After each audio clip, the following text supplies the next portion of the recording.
ഹൊന്നവാറിൽ നിന്നും ജോഗ് ഫാൾസ് കാണാൻ വേണ്ടി പോകുമ്പോഴാണ് ഞങ്ങൾ കുദ്രികി ഗ്രാമത്തിലെ തൂക്കുപാലം കണ്ടത്.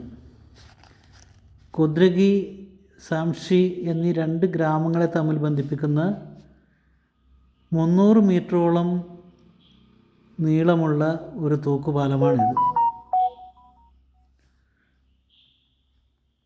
ശരാവതി നദിക്ക് കുറുകെ നിർമ്മിച്ചിട്ടുള്ള ഈ തൂക്കുപാലം ഇന്ന് ധാരാളം സഞ്ചാരികളെ ആകർഷിക്കുന്നു.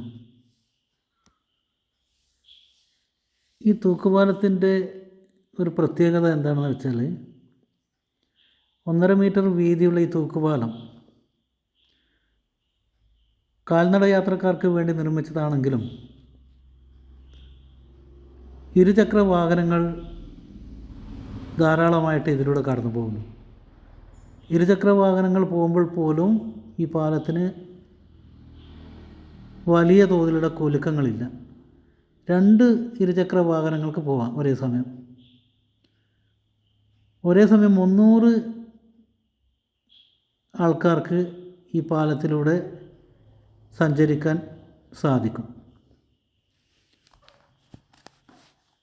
നല്ല മഴ പെയ്ത ഒരു ദിവസമാണ് ഞങ്ങൾ ഹൊന്നവാറിൽ നിന്നും ജോഗ് ഫാൾസിലേക്ക് പോയത്. പോകുന്ന റോഡ് അരികിൽ തന്നെയാണ് ഈ തൂക്കുപാലം ഉള്ളത്. ശരാവതി നദി, കർണാടകത്തിലെ പ്രധാനപ്പെട്ട നദികളിലൊന്നാണ് ശരാവതി നദി. ഈ നദിയിലാണ് ജോഗ് ഫാൾസ് സ്ഥിതി ചെയ്യുന്നത്. ഏകദേശം 122 കിലോമീറ്റർ നീളത്തിൽ പശ്ചിമഘട്ട മലനിരകളിൽ നിന്നും ഉത്ഭവിച്ച് ഹൊന്നവാറിനടുത്ത് അറബിക്കടലിൽ പതിക്കുന്ന നദിയാണ്. ഈ നദിയുടെ കുറുകെ ആണ് കുദ്രികി, സാംഷി ഗ്രാമങ്ങളെ തമ്മിൽ ബന്ധിപ്പിക്കുന്ന ഈ തൂക്കുപാലം നിർമ്മിച്ചത്. കർണാടകത്തിലെ ഏറ്റവും നീളം കൂടിയ തൂക്കുപാലമാണിത്. ഇവിടെ ഇപ്പോൾ ഒരുപാട് സഞ്ചാരികൾ എത്തുന്നുണ്ട്, പ്രത്യേകിച്ച് യുവാക്കൾ. ഇൻസ്റ്റഗ്രാമിലും ഫേസ്ബുക്കിലും ഒക്കെ റീൽസ് ചെയ്യുന്നവർ, ഫോട്ടോ എടുക്കുന്നവർ, അങ്ങനെ 100 കണക്കിന് സഞ്ചാരികൾ, സന്ദർശകർ ദിനം പ്രതി ഇവിടെ എത്തുന്നു. ഉത്തര കർണാടകത്തിലെ ഹൊന്നവാർ താലൂക്കിലാണ് ഇത് സ്ഥിതി ചെയ്യുന്നത്. 15 കിലോമീറ്ററാണ് ഇവിടത്തേക്ക് ഏകദേശം ഹൊന്നവാറിൽ നിന്നുള്ള ദൂരം.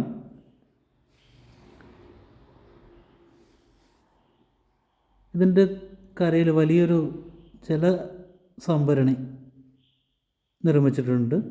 ദൂരെ നമുക്ക് പശ്ചിമഘട്ട മലനിരകൾ കാണാം. അതീവ മനോഹരമായ ഒരു ഗ്രാമമാണ് കുദ്രികി. ഹൊന്നവാർ എന്ന് പറയുന്നത് തന്നെ വളരെ മനോഹരമായൊരു പ്രദേശമാണ്. കർണാടകത്തിലെ, ഉത്തര കർണാടകത്തിലെ മനോഹരമായ ഗ്രാമങ്ങൾ സ്ഥിതി ചെയ്യുന്നത് പ്രധാനമായിട്ടും ഉത്തര കർണാടകത്തിലാണ്. പ്രത്യേകിച്ചും ഈ പ്രദേശങ്ങൾ ധാരാളം സഞ്ചാരികളെ ആകർഷിക്കുന്നൊരു സ്ഥലം കൂടിയാണ്. നമ്മുടെ നാട്ടിലൊക്കെ തൂക്കുപാലങ്ങളുണ്ട്. ആ തൂക്കുപാലങ്ങളൊക്കെ ഇവിടുത്തെ തൂക്കുപാലം കാണുമ്പോൾ എടുത്ത് കിണറ്റിലെറിയാൻ തോന്നും. നമ്മുടെ നാട്ടിലെ തൂക്കുപാലത്തിൽ 5-6 ആൾക്കാർ കയറിയാൽ പിന്നീടത് കുലുങ്ങുകയും ആടുകയും ഒക്കെ ചെയ്യും. അപ്പോൾ നാട്ടുകാരുടെ പരാതിയായി പ്രശ്നങ്ങളായി.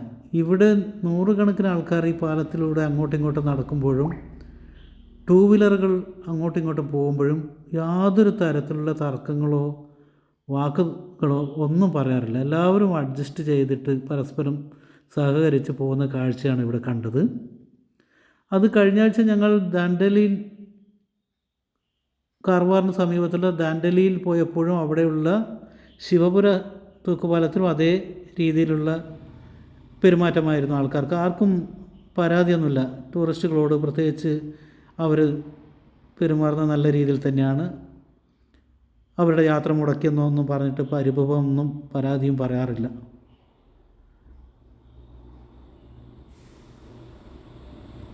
ധാരാളം ടൂ വീലറുകൾ ഇതിലൂടെ അങ്ങോട്ടും ഇങ്ങോട്ടും കടന്നു പോകുന്നു. ഇത് പാലത്തിൻ്റെ താഴെ നിന്നുള്ള ഒരു കാഴ്ചയാണ്. പുഴയിൽ നിന്ന് നല്ല വെള്ളമാണ്, അതുകൊണ്ട് അധികം അടുത്തേക്ക് പോകാൻ പറ്റില്ല. ഒരു വൈകുന്നേരമാണ് ഞങ്ങളിവിടെ സന്ദർശിച്ചത്. നല്ല മഴക്കാറുള്ള ഒരു ദിവസമായിരുന്നു, മഴയുള്ള ദിവസമായിരുന്നു. അതുകൊണ്ട് തന്നെ പ്രകാശം കുറവാണ്, സൂര്യപ്രകാശം കുറവാണ്. വീഡിയോയ്ക്ക് അല്പം ക്ലാരിറ്റി കുറയും.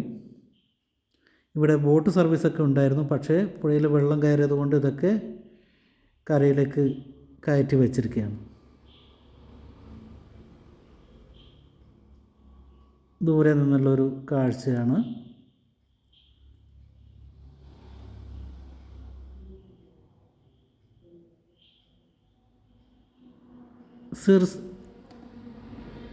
കുദ്രികി ഭാഗത്ത് നിന്നാണ് ഞങ്ങൾ ഇങ്ങോട്ടേക്ക് വന്നത്. ഇപ്പുറത്തെ ഭാഗത്തെ ഗ്രാമത്തിൻ്റെ പേര് സംഷി എന്നാണ്. അവിടെ ഞങ്ങൾ എത്തിക്കഴിഞ്ഞു. പാലം കടന്ന് ഞങ്ങൾ ഇവിടുത്തെ ഒരു ചെറിയ ഒരു നാൽക്കവലയാണ് എത്തിച്ചേർന്നത്. ഒരു കോൺക്രീറ്റ് റോഡൊക്കെ ഉണ്ട് ഈ ഗ്രാമത്തിൽ. ഈ രണ്ട് ഗ്രാമങ്ങളെ, നമ്മളിപ്പോൾ നിൽക്കുന്ന സംഷി ഗ്രാമത്തെയും പാലത്തിൻ്റെ അപ്പുറത്തുള്ള കുദ്രികി ഗ്രാമത്തെയും തമ്മിൽ ബന്ധിപ്പിക്കുന്നതാണ് കർണാടകത്തിലെ തന്നെ ഏറ്റവും നീളം കൂടിയ ഈ തൂക്കുപാലം. ഞങ്ങൾ ഇവിടെ വന്നപ്പോഴും അവിടുത്തെ കവലയിൽ കാര്യമായിട്ട് ആൾക്കാരെയൊന്നും കണ്ടില്ല. എന്താണെന്നാൽ അവധി ദിവസമായത് ഞായറാഴ്ച ആയതുകൊണ്ടാണെന്നറിയില്ല. ഞങ്ങൾ തിരികെ വീണ്ടും പാലത്തിലൂടെ കുദ്രികി ഭാഗത്തേക്ക് പോവുകയാണ്. ഒരു വയോധികൻ തൻ്റെ തലയിൽ പച്ച പുല്ല് അതോ ചവറുകൾ ആണോ പശുവിന് കൊടുക്കാനോ കന്നുകാലികൾക്ക് കൊടുക്കാനോ തീറ്റയുമായിട്ട് മെല്ലെ പോവുകയാണ്. എൻ്റെ പിറകെ ടൂ വീലറിൽ വരുന്ന ആൾക്കാർ വളരെ സാവകാശം, അദ്ദേഹത്തിനൊന്നും പറ്റാത്ത തരത്തിൽ കടന്നു പോകുന്ന കാഴ്ചയാണ് നമ്മൾ കാണുന്നത്.